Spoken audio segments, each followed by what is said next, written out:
लग्नानंतर होईलच प्रेम मालिकेच्या आजच्या 19 जुलैच्या भागात नंदिनी काव्या दोघेही जीवा पार्थच्या शेजारी येऊन थांबतात. जीवा पार्थ दोघांचीही त्या दोघींना पाहिल्यानंतर विकेट पडतेच. नंदिनीला काही महत्त्वाच्या गोष्टी गुरुजींना विचारायच्या असतात म्हणून नंदिनी त्यांच्याजवळ जाते.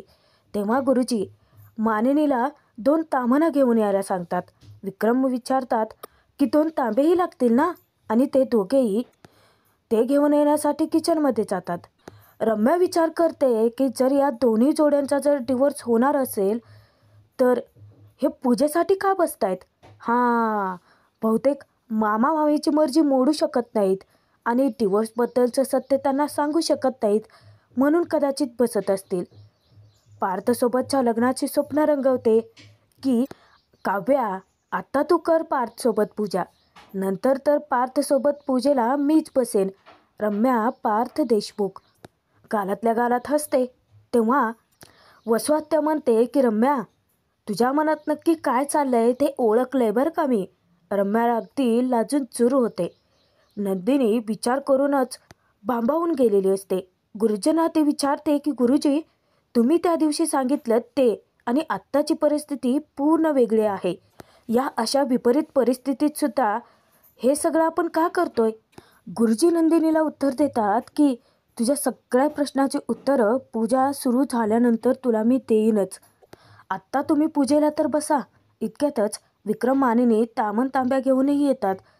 त्याच वेळेस गुरुजी त्या दोन्ही जोड्यांना पूजेला बसायला सांगतात.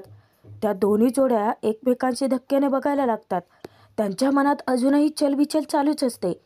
तेव्हा विक्रम म्हणतो की रे एकमेकांकडे काय बघताय, अरे बसा ना पूजेला.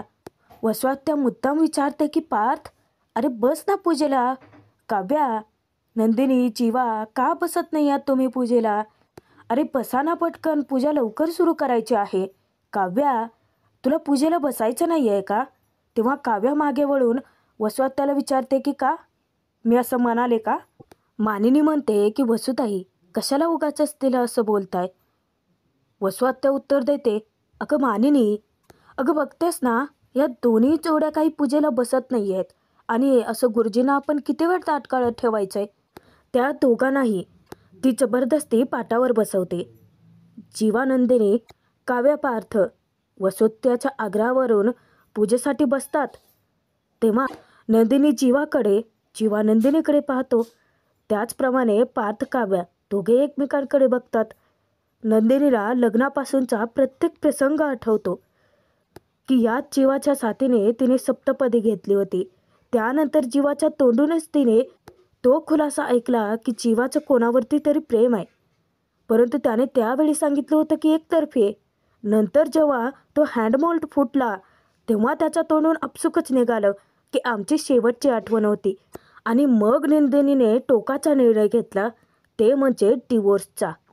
जीवाला सुद्धा तो प्रसंग आठवतो की नंदिनीने रिक्वेस्ट केली होती मी तुमच्यामध्ये अडकण्याच्या आत तुम्ही या डिवोर्स पेपरवरती सह्या करून मोकळं करा मला. त्याचप्रमाणे अगदी तसंच लग्नापासूनचा प्रत्येक प्रसंग पार्थला आठवतो. लग्नात जबरदस्ती काव्यासोबत सप्तपदी घेण्यात आली. त्यानंतर काव्य इतकी वैतागून गेली या नात्याला की तिने स्वतः पार्थकडे डिवोर्स मागितला. एकीकडे पार्थ त्यांचं नातं सावरण्याचा प्रयत्न करत होता आणि त्याच वेळेस काव्याकडून त्याला खूप मोठा धक्का मिळाला, ते म्हणजे ती स्वतः डिवोर्सबद्दल विचार करत होती. पार्थने काळजावर दगड ठेवून टोकाचा निर्णय घेतला. त्यावेळेस तरी काव्याला आता ते नातं सावरायचं होतं, परंतु पार्थच्या सांगण्यावरून तिलाही त्या डिवोर्स पेपरवरती सह्या कराव्याच लागल्या की आता या चारही जोड्यांच्या मनात अजूनही तीच घालमेल चालू असते. जीवा काव्या दोघेही एकमेकांकडे एक कटाक्ष टाकतात आणि दोघेही एकमेकांपासून परत तोंड फिरवतात. आता गुरुजी पूजेला सुरुवात करणारच असतात.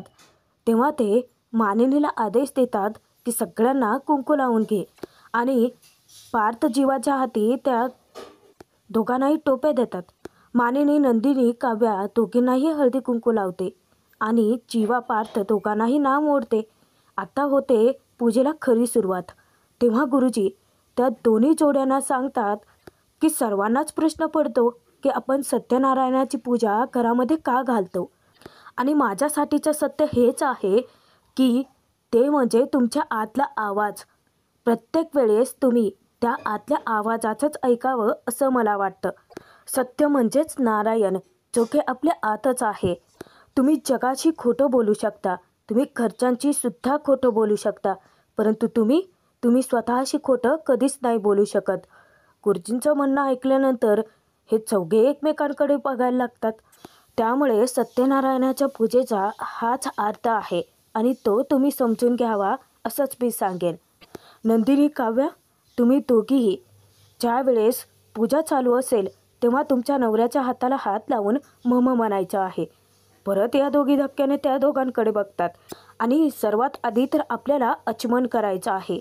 म्हणजे 3 वेळा हातात पाणी घेऊन ते प्यायचं आणि 4थ्या वेळी ते सोडायचं आहे. गुरुजींच्या सांगण्यानुसारच आता पूजेला सुरुवात झालेली असते. तेव्हा जीवा नंदिनीकडे पाहतच असतो. आता नंदिनीसुद्धा मनावर दगड ठेवून फक्त घरच्यांच्या मर्जीसाठी जीवाच्या हाताला हात लावत पूजेला सुरुवातही करते. जीवाला बरं वाटतं. गुरुजींनी सांगितल्यानुसारच पूजेच्या सुरुवातीला आचमन करतात. नंदिनीने जीवाच्या हाताला हात लावलेला असतो.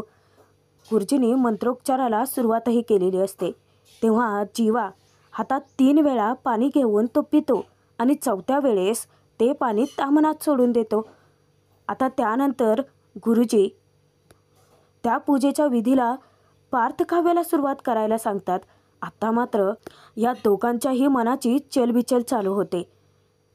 गुरुजींच्या सांगण्यावरून काव्या तर पार्थच्या हाताला हात लावते, परंतु पार्थ लठालठा कापायलाच लागतो.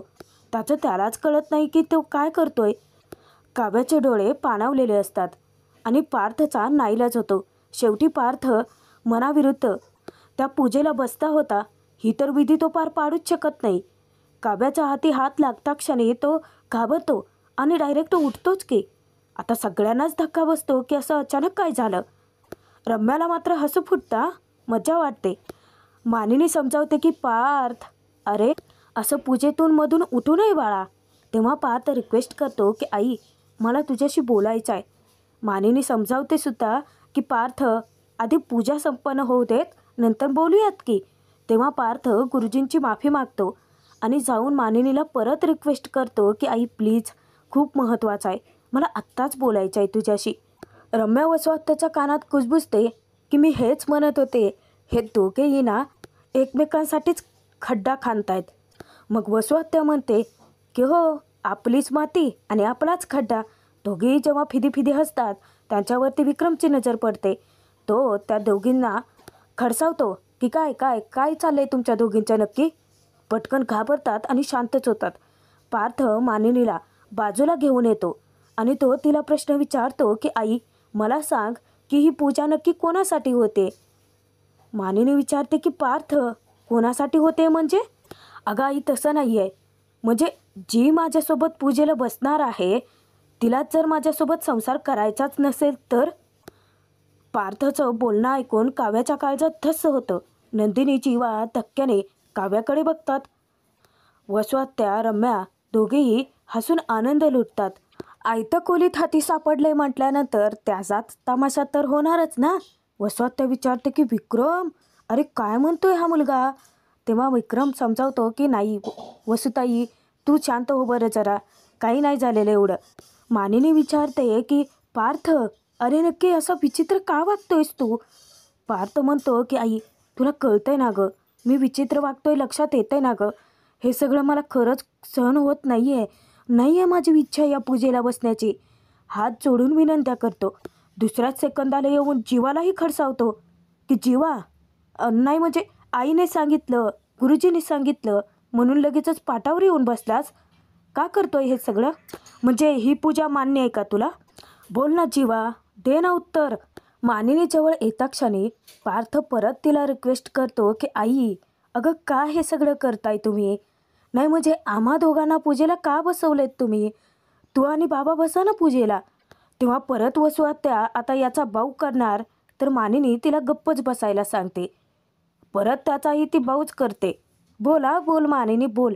नाही म्हणजे मी कुठे जरा समजवायला आले की माझंच तोंड दिसतं हिला. कारण पार्थ बोलता बोलता बोलून गेलेला असतो की इथे एकतर आमचं कशात काय नाही आहे आणि हा पूजेचा घाट वगैरे कशासाठी. आता सगळेच जण तेथून उठतातच, म्हणजेच नंदिनी, जीवा, काव्यासुद्धा. आई प्लीज अगं, मला नाही बसायचं या पूजेला, तू आणि बाबा बसा ना गं. विक्रम विचारतो की अरे काय बोलतोयस तू, कळतंय का तुझं तुला तरी. अरे इथे आम्ही तुमच्या दोघांच्या सुखाचा विचार करून या पूजेचा घाट घातलाय आणि आता तू पूजेलाच बसायला नकार देतोयस. मानिनीही विचारते की पार्थ काय झालंय राजा, का असा अचानकच विचित्र वागतोयस. हे बघ पार्थ, तुला कळतंय ना आता काय आपण गुरुजींना माघारी पाठवायचं आहे का, असा अपमान करतो का आपण गुरुजींचा.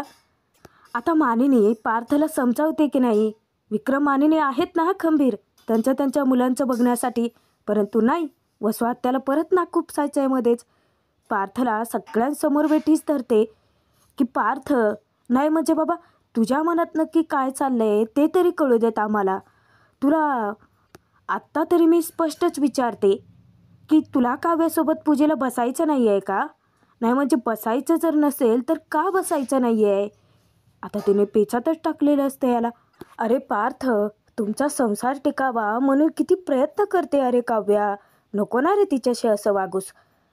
मानिनी वसुआत्याला गप्प बसायला सांगते. वसुआत्या उलट तिच्यावरतीच खेकसते.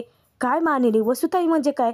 अगं म्हणजे आता तूच बघा, त्या दिवशी पार्थ डबा विसरून ऑफिसला गेला होता की नाही, तर तो उपाशी राहू नये म्हणून काव्याने स्वतः तुझ्याकडून खिचडी बनवायला शिकवली. स्वतः ती पार्थसाठी डबा घेऊन गेली की नाही तूच मला सांग. आता जर काव्याला तिच्या संसारामध्ये इंटरेस्ट आहे, तिला तिचा संसार सावरायचा आहे, मग कशाला उगाचच ही अडवणूक. वसुआत्या बोलते तेव्हा पार्थ सतत मागे काव्याकडे वळून पाहतो. वसुआत्या, रम्या दोघेही चांगुलपणाचा आव आणत त्या दोन्ही जोड्यांना समजावण्याचा जो प्रयत्न करतात, बहुतेक त्यांच्याचमुळे यांच्यामध्ये काहीतरी फरक पडावा. वसुआत्या बोलत असतानाच रम्याही येते. रम्याही घरच्या सगळ्यांना सांगते की हो पार्थ, अरे मी सुद्धा बघितले, काव्या तुझ्यासाठी खरंच खूप एफर्ट्स घेते अरे. नाही म्हणजे लग्नानंतर पहिले महिनाभर तर ती तुझ्याशी भांडली, परंतु वटपौर्णिमेनंतर ना नक्कीच काव्याला काहीतरी झाले, खूप बदलली अरे ती. नाही म्हणजे तुझ्यासाठी किती काही करते. आणि आपला जीवासुद्धा नंदिनीसाठी गजरे वगैरे घेऊन येतोय. आणि मामी, तू त्या दिवशी ती चिठ्ठी बघितलीस की नाही, आपल्या घरात माझ्यानंतर जीवाच आहे जो पहिलं लव्ह लेटर त्याने लिहिलं होतं, तेही नंदिनीसाठी. आणि तुला माहिती आहे का आई, नंदिनीच्या आनंद निवासात जीवाने पाणीपुरी अरेंज केली होती अगं, फक्त तिच्यासाठी. वसुआत्या विचारते की काय सांगतेस. हो अगं आई, मी बघितलं ना. तेव्हा जीवा तिला जाब विचारतो की एक मिनिट, हे सगळं तुला कसं माहिती. त्यावेळेस रम्या उत्तर देते, मला कसं माहिती म्हणजे. जीवा विचारतो की म्हणजे तुला मिथुन काकांनी सांगितलं आहे का. रम्या म्हणते की नाही, अरे ते कोण, ते महाजन का कोण आहेत ना, त्यांनी ना तुझा व्हिडिओ सोशल मीडियावरती टाकला होता, मी बघितलं. तू ना मस्त असं सगळ्यांना पाणीपुरी बनवून देत होतात आणि सगळेजण एन्जॉय करत होते बरं का आई. आणि सोबत नंदिनीसुद्धा उभी होती तिथे. तेव्हा गोष्टी सारवासारव करण्याचा जेव्हा प्रयत्न करतो की नाही म्हणजे ते सगळं मी जे करत होतं ते हेल्प म्हणून करत होतो. नंदिनी जेव्हा धक्क्याने त्याच्याकडे पाहते तेव्हा विक्रम म्हणतो की रे असू देत, जे केलं ते बायकोसाठीच केलं ना, मग हेल्प म्हणून केलं काय आणि प्रेमाने केलं काय, एकच झालं. ए पार्थ, आता उगाचच मध्ये आडकाठी आणू नकोस बरं का, चल बस बरं पूजेला. विक्रमने सांगितल्यानंतर नंदिनी मध्येच बोलते. नंदिनी म्हणते की सॉरी बाबा, मी मध्येच बोलते. पार्थला ती समजावते की पार्थ, उगाचच त्रागा कशाला करताय ना. नाही म्हणजे गुरुजीने आपल्याला सांगितलं आहे की नाही, आपल्या मनाचा आवाज ऐकायचा. आणि हे बघा, आपण तर समजूतदार आहोतच की, आपण समजून घेऊ शकतो गोष्टी. हे बघा पार्थ, आपण आपल्या मनाचा आवाज तर आधीच ऐकलाय ना, मग कशाला उगाचच स्वतःला त्रास करून घेताय, नाही का. असं बोलून जेव्हा नंदिनी जीवाकडे पाहते तेव्हाच गुरुजी मानिनीला आवाज देतात की मानिनी, पूजेला सुरुवात करायची आहे ना. तेव्हा पार्थ परत एकदा पूजेला बसण्यास नकार देतो. आत्ता काव्या पुढाकार घेऊन पार्थला समजावते की पार्थ, आपण पूजेला नाही म्हणू शकत नाही, कारण जे घडणार आहे ते आपण टाळूच शकत नाही आणि जे घडूच शकत नाही ते कधी घडवूही शकत नाहीत. त्यामुळे प्लीज प्लीज पूजेला बसण्यासाठी नकार देऊ नका आणि स्वतःला त्रासही नका करून घेऊ. काव्याला नक्की काय म्हणायचं आहे ते पार्थसोबतच जीवा नंदिनीला सुद्धा उमगतं बोलणं. परत गुरुजी पूजेसाठी सगळ्यांनाच आवाज देतात. काव्याचं बोलणं ऐकल्यानंतर सुद्धा पार्थ पूजेला बसायला तयारच नसतो. तेव्हा गुरुजी त्याला समजावतात की पार्थ, गुपचूप ये आणि पूजेला बस बरं. हे बघ, तुमच्या मनात कितीही काहीही गोष्टी चालू असल्या तरीसुद्धा देवाने आपल्यासाठी जे घडतंय त्याच्यापेक्षाही मोठं काहीतरी योजलेलं असतं आणि ते तुमच्या आयुष्यामध्ये घडणारच आहे. त्यामुळे पूजेला बसा पटकन. आता गुरुजींचा आदेश, गुरुजींची आज्ञा तर ते दोघेही टाळू शकत नाहीत. शेवटी परत एकदा या दोन्ही जोड्या पूजेला बसतातच. परत नंदिनी जीवाच्या हाती हात लावते आणि पूजेला सुरुवात होते. गुरुजी मंत्रोच्चार चालू करतात. त्याच वेळेस पार्थ अजूनही थोडासा ऑकवर्डच होतो, थोडासा नर्वसही असतो. काव्या त्याच्या हाती हात लावते. थोडासा लटालटाही कापतो पार्थ. तरीही गुरुजींच्या सांगण्यावरून तोही पूजेला सुरुवात करतो. सुरुवातीला सुरू होतं ते आचमन. दोन्हीही जोड्या एकमेकांच्या साथीने आचमन करतात. गुरुजींच्या सांगण्यानुसार 3 वेळा पाणी पिल्यानंतर चौथ्यांदा ते खालती सोडतात. रम्य व स्वात्या मात्र फिदी हसून आनंद लुटत असतात. गुरुजींकडून पूजा संपन्न करून घेतल्यानंतरच गुरुजी मानिनीला प्रसादाचा शिरा घेऊन यायला सांगतात. आता मानिनी किचनमध्ये प्रसादाचा शिरा आणण्यासाठी जाणार, तोच वसवात्या रम्या तिला अडवतात आणि त्या दोघी तो शिरा घेऊन येण्यासाठी किचनमध्ये जातात. तेव्हा विक्रम त्या दोन्ही जोड्यांना म्हणतो की अरे बसलात काय? पार्थ, जीवा, नंदिनी, काव्या, काय करताय? उठा, गुरुजींचे आशीर्वाद घ्या.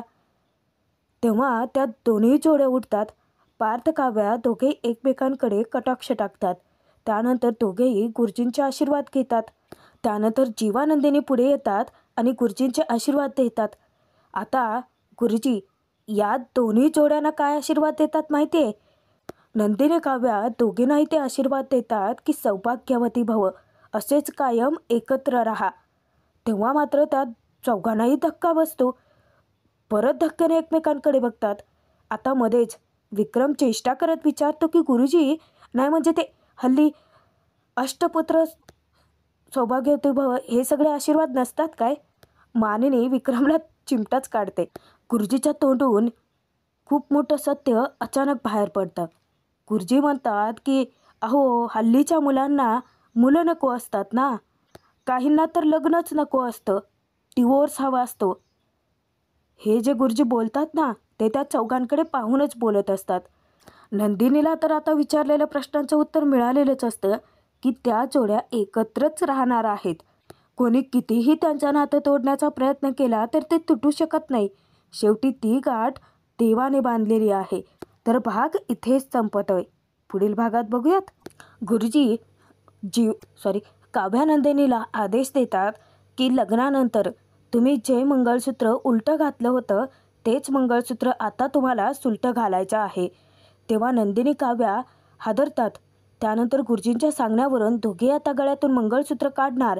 तोच गुरुजी त्यांना विचारतात की थांबा, तुम्हाला गळ्यात मंगळसूत्र कोणी घातलं होतं? तुमच्या नवऱ्याने ना? मग आज तेच मंगळसूत्र सुलटं ते दोघेच घालतील आणि इथूनच सुरू होतंय या दोन्ही जोड्यांच्या गोड नात्याचा